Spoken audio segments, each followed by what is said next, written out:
Good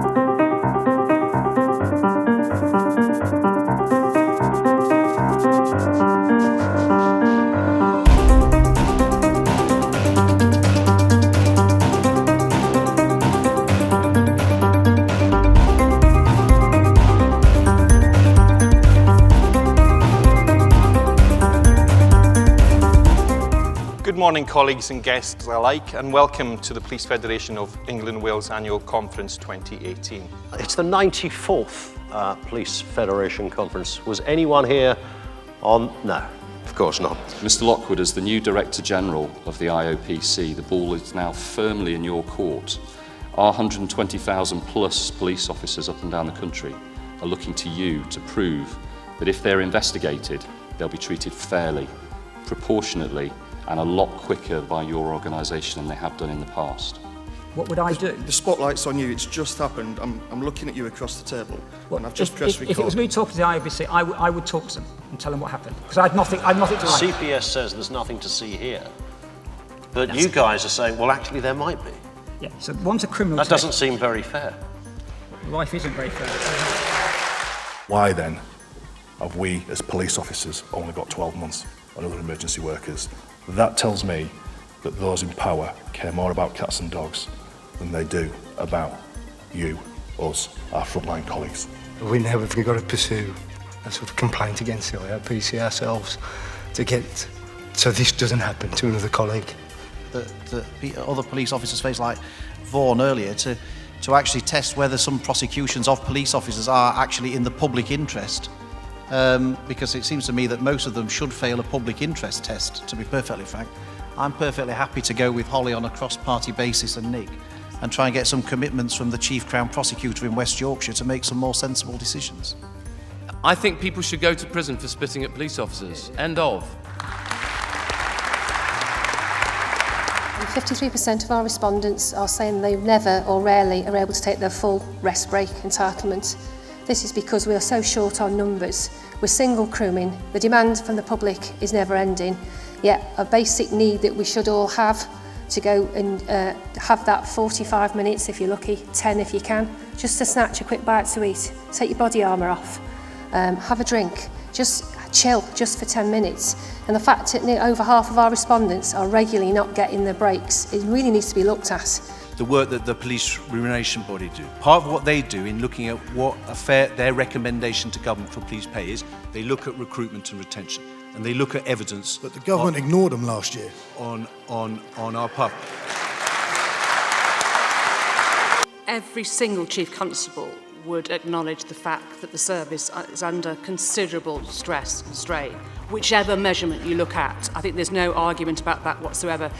It's simply not funded to do what the public both want and expect. It's really good, I think, to hear the Police Minister and the Shadow Police Minister acknowledge that imbalance between demand and resource. The challenge, I think, for all of us is to persuade all the other politicians that that is the case. And I hope that we can do that together. I haven't had one person in the last 15 years walk into my office and say, I'm concerned about the PDR system. I have got currently 42% of our new recruits not joining the police pension scheme because they can't afford it.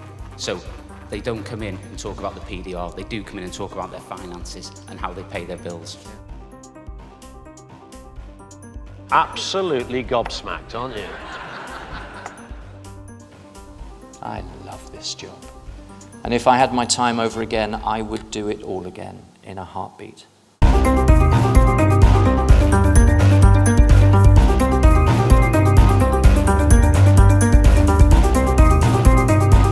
I know there's some of you in here that are divorcees, because that's a police thing.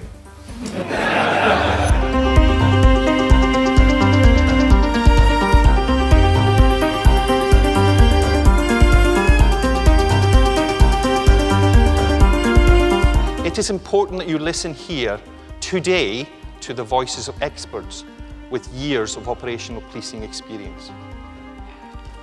Home Secretary, learn the lessons your predecessors failed to.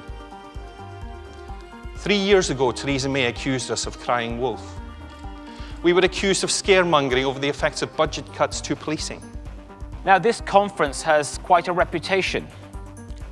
A reputation, I hear, for giving speakers a difficult time, for asking questions that sometimes no one wants to answer, for having the toughest crowd of any speech in the political calendar. Anyway, at least that's what the Prime Minister told me. 7 years of lobbying for a change which would allow officers to protect the public without undue fear of prosecution for doing what the public expect of them. 7 years of government dragging its feet and stalling. 7 years of government creating delays and kicking it into the long grass. Every single day, you make the brave decision to put on that uniform and go out to work, not knowing what you'll have to deal with on your shift. People call policing a job like no other. But you simply call it the job. £18,000 for facing knives, guns, being spat at, the threat of assault, putting their colleagues' lives on the line, while colleagues starting through other routes will be earning more. That is an absolute disgrace. Police officers are being broken, members of the public are being broken. We need a short-term and a longer-term view. As I say, I'll reiterate, work with us, we will work with you, and we can make a difference for the public and police officers up and down this country. Yeah, no, thank you.